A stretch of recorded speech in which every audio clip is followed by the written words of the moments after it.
I feel like a lot of times when you watch... You got a moth on your shirt. Do I? Yeah. I know, I put it there. On your collar. That's Oh, my you friend. don't want it to move? That's a transatlantic moth. Oh, the train. Hey, Mac, how you doing? I'm racist, is he still there? you know? What? No, he's still there. Actually, it's pretty cool. Now he's on your shoulder. Wait, this is so fun. Open your mouth. What if he just flew directly?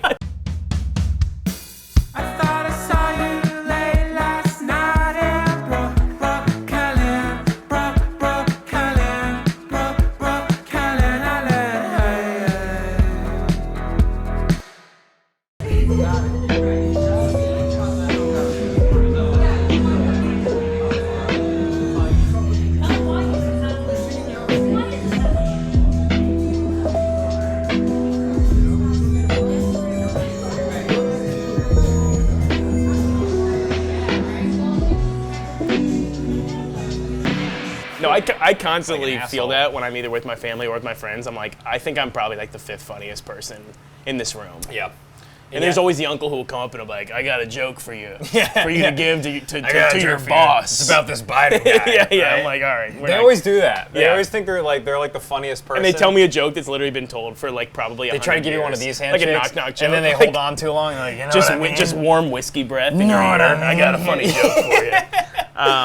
I hate your aunt so much. I hate her. She hasn't touched me in years. All right, this one's about Kamala. This one's funny. This one's you're gonna like this one. And because I work as a writer's assistant for the show, they'll always be like, your boss is gonna love this one. Tell this to Jimmy. Yeah, tell this to Jimmy. He's gonna see if he'll put this on the show. What if you did go up one I'm like, time? that's not how it works. But you should totally go up to him. Have you ever done something that you're like, oh my god, this is what my dad does? Yes. And I just did that, like unconscious. More and more. Yeah. More and more. The older I get, there's even just little mannerisms, quips. Like what's a mannerism though?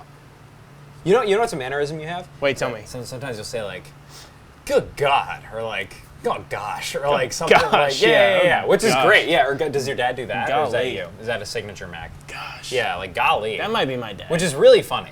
I think it's hilarious. It's hilarious. Every time I think like it's hilarious. Yeah, I'm like You're like a Newsie. extra. Good God. Good golly. Pearl Harbor. You gotta read about this on page 8. Good God. Extra. Are you reading about this? No, I haven't gotten to the page yet. Flipping The through. transatlantic. How did that become a thing? The transatlantic accent. I don't know. And why did it end? I don't know. But isn't it weird that If you everyone watch just like a 1920s movie, they're like, "Well, I would never go to the Bot Social with the likes of you." like any like a What happened to that? Yeah. every like news anchor, every movie. You want the moan? I'll get you the moan. Like today, Jimmy Stewart. What is it you want, Barry? What do you want? You want the moon? Just say the word and I'll throw a lasso around it and pull it down. Could you imagine going on a date with a girl with a transatlantic accent? Like you meet her online, you have no idea. She's like, oh. It's a pleasure to meet you. Oh yeah. Oh, you have the transatlantic. Or what if you both? She can? does. She just has a deep voice. Oh hi, how you doing? Hi, how are you, fella? Hey, great to see you. You sure look swell. You look like a tall glass of milk. I like the cut of your jib. I like the cut of your jib. You're a handsome fella. 2 martinis. Dry. Toots. Did you come from a man? She Please does stop. that, man. Please, you can't do that. You cannot anymore. do that. Yeah. You go to NYU. That's disgusting. You're 38. What a weird in a person Hinge we've profile, just just like loves pets, loves family, strong transatlantic accent. Strong. Non-negotiable. I come by it honestly. Non-negotiable transatlantic accent. Yeah, I'm gonna need you to adopt one too. It says trans. And be like, wait. No, it would be accent. The accent. Oh, okay. There's a separate category for transatlantic. People forget. What if it was so common?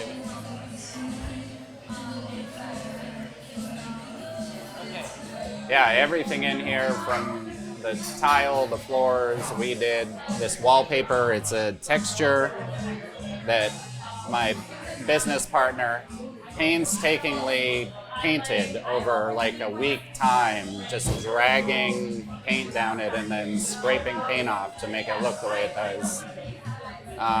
The ceilings in here, everybody who comes in here thinks that they are original ceilings, but we actually spent like 3 weeks in a cold garage around the corner shellacking fresh tin ceilings with gold flecked shellac and then burnishing them brown to look aged And I've had people in here tell me that they don't even believe me that it's not original, that they think it's original, and it's not. It was made, we did that by hand. I had never really been in a place like this before. I studied architecture in college, and so that's when I was introduced to Art Nouveau style architecture, and it just sort of stuck with me. Yeah, this, we just love how it like rises up to the ceiling and has these like curly cues and stained glass in the ceiling. One of the best spaces is this bathroom with the wallpaper, and the tiles in the bathrooms are actually the most expensive tiles in the space, just because we could really play around in here. Totally different look.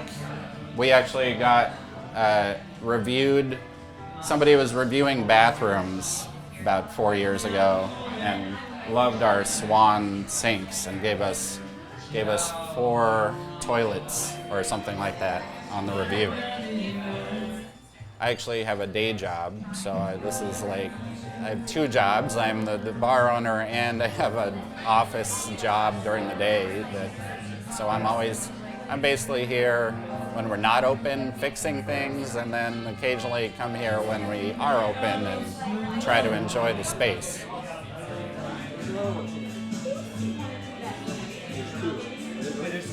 I'll tell you one time I was going home on a Greyhound.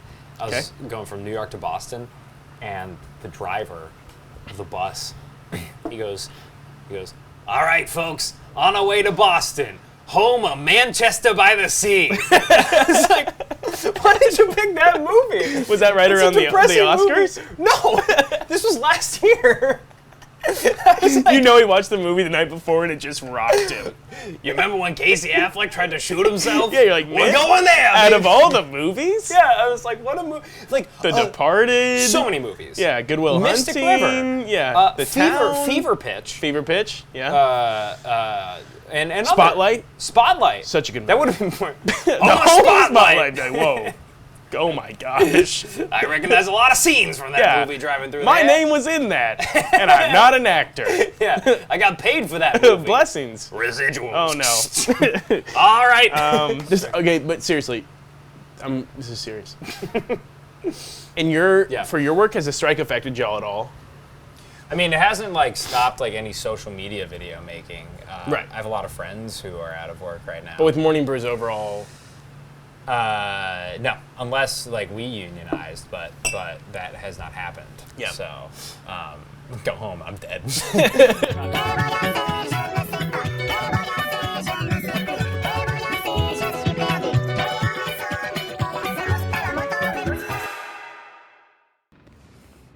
Go ahead.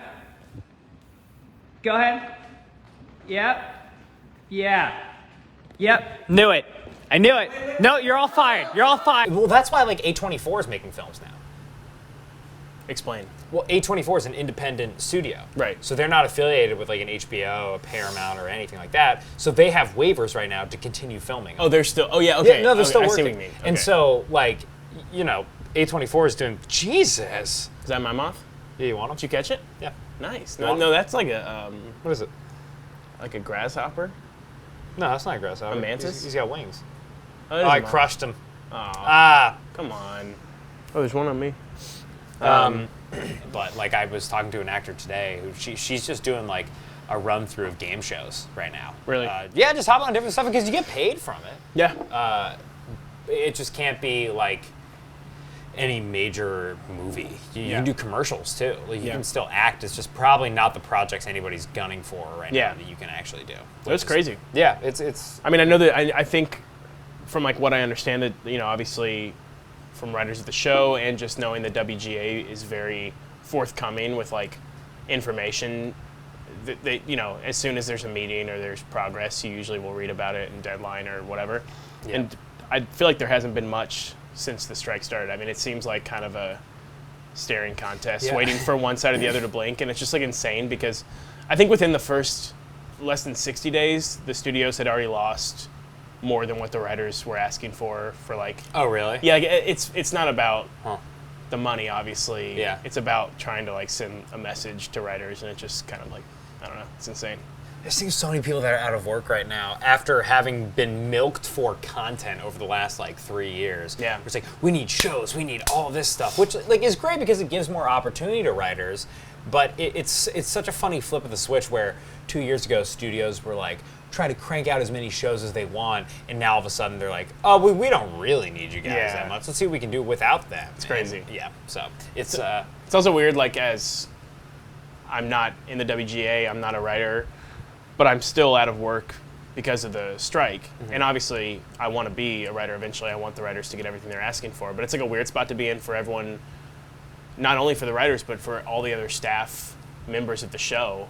They're out of work too, and it's affecting. It's far beyond, just writers. It's crew members. It's people who run the cameras. It's cue cards. It's assistants. It's Yeah, I mean, I wish I knew more about like the streaming business model and how writers are being paid off of that, but I truthfully don't. I think a big thing is if you write for The Tonight Show or you write for Law & Order, whatever network show, anytime an episode airs, you get a residual check, like you get paid for your writing to re-air, and for streaming there isn't a model set up for that. So Stranger Things been viewed I don't know how many billion times. Like for every time that somebody watches Stranger Things, Things, there's no model they don't set earn up. Residuals off. Right, there's no residuals in streaming.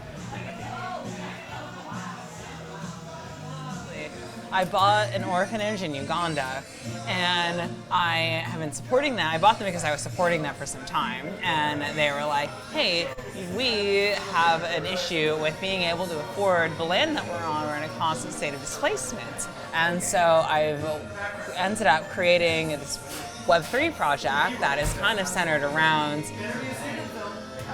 NFTs supporting this orphanage. What are your thoughts? Like, I feel like this look you're giving me is something new. As I hear the word NFTs, I know. a Okay, let little me piece of read actually dies. I have no doubt. But the fact of the matter is still, these projects make so much blinking money that it makes no sense, and it doesn't go towards anything good.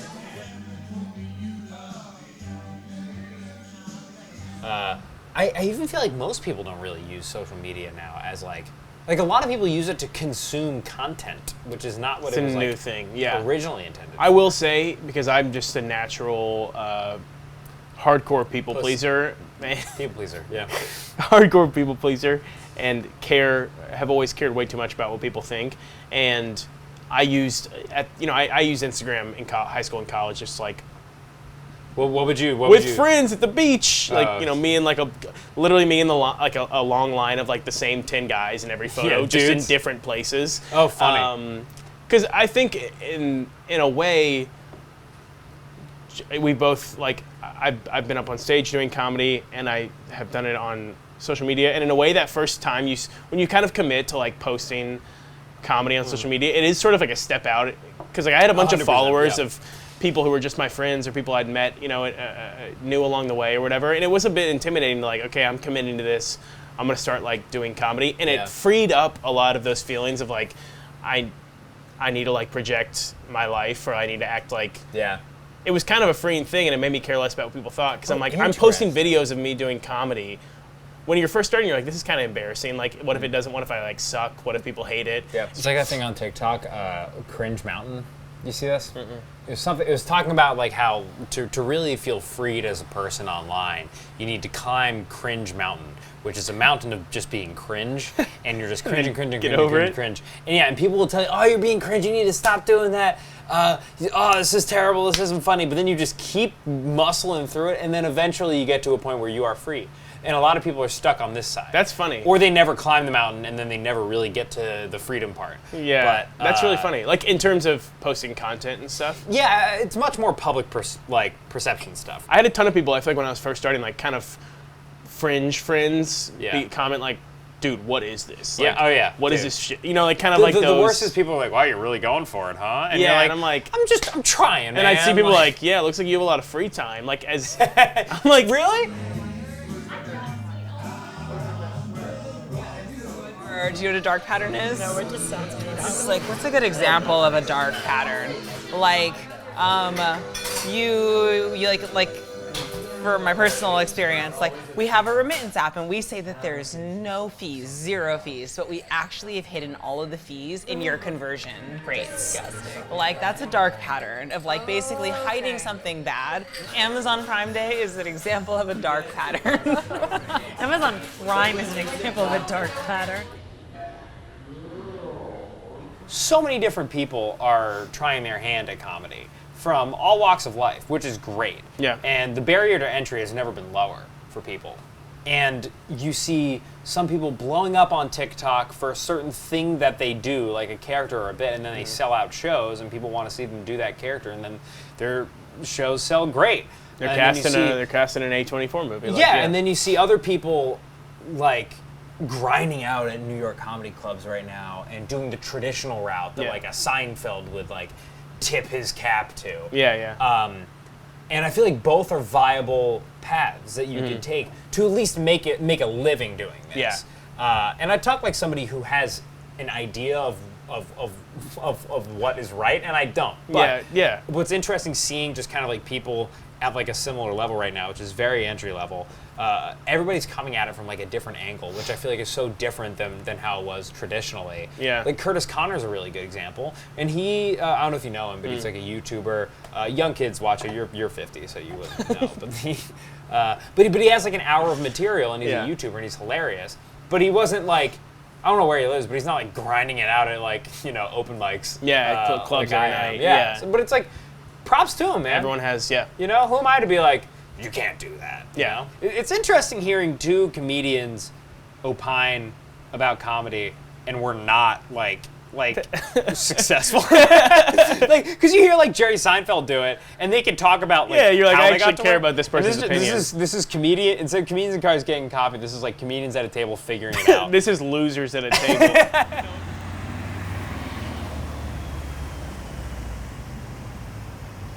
Is that a dark pattern though? That's what I wonder. Well, the darkness that I wonder about is the fact that I'm using, like, I'm a designer, but I'm not an artist. And I'm using AI in order to help me take these children's ideas, like imaginary type scenarios. You're giving robots the ideas of orphan children and using it to make create money to art. support the children. Yes, to feed back to them. I think it's sort of like a net neutral. I know, right? Like it's so much, like a lot of it's a little, it's shifty. Shifty. But then the end result is good. Like if you were making money, that's when it would get like, yeah, then it would be a dark pattern. Yeah, now I'm making no money. In fact, it's bleeding me dry.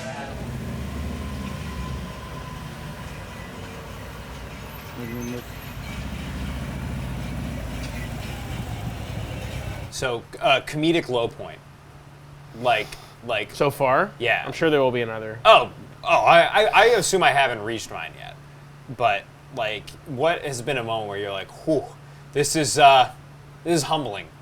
I had been in New York for summer interning, and I was too scared to do. I was like 19. I was too scared to do stand up the entire summer. Wow. So I go back to school, and then I come home for Christmas, and I'm in Oregon, and I'm like, you know what? I'm gonna do it now. I'm gonna go make myself do it. And I drove to one in Portland. I got there at like 8 p.m. when the mic started. I didn't go on until 11. I was so drinking seltzer waters. You waited 3 hours? Waited 3 hours. And you were all puffed up on seltzer? Puffed up on seltzer. Oh, and I was man. so nervous, but I did it, and it was 5 minutes, and I did well. Like I did well. I had laughs, a few drunk people in there. Yeah. So in my head, I was like, I did well. And then I went to another one, and it was like on a Facebook group, and I was still in Portland. I was still home, and it was like I think it was like supposed to be only women comics. Like it was like called like the women's open night or something like that. Yeah. Because But I didn't- have those. But I didn't know. I was just like thought that's what it was called. So I Yeah. got there and I was telling some stuff that I had not written out like very well, and it was just legit silence. And I wasn't on stage. I was standing level with everyone. Yeah. It was like in the back of a bar, standing on the same level as everyone. People standing about as far as you are, like this, like a wall of people. And I stood there and I told jokes for 5 minutes, and no one laughed the entire time.